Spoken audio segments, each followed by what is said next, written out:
Sky Space, the Royal Tantra on the Great Perfection of Bodhicitta. This turns out to be a way that is both traditional and non-traditional.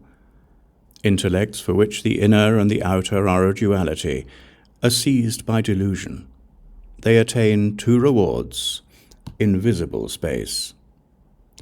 There is no other objective that is higher than space. To understand the base, to dwell on the base, and to attain our reward, we realize our own objectives, so we leave behind our sorrow.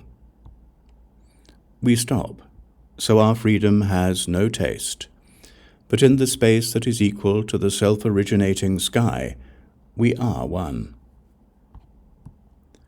We may use dualistic understandings, the 5 paths and the 10 levels, for the 6 perfections, of which there are 10, but we will not reach any end.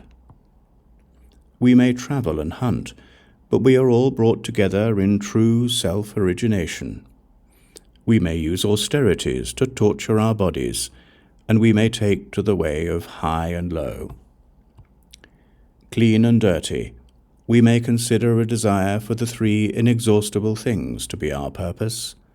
This itself is an experience of sky space. We may sit in pairs and hold to the way of agreeable follow-ups.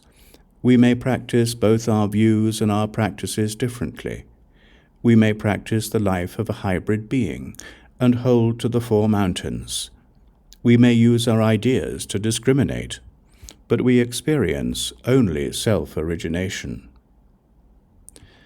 In the way of the 5 designated rituals, the Buddha of Akanishta arises in a body. This is a form that conceives of thusness. The self-originating mind is itself an embodiment of space. Our domains and convictions are our own deities. In the experience of the unborn, there is wrath and there is birthing.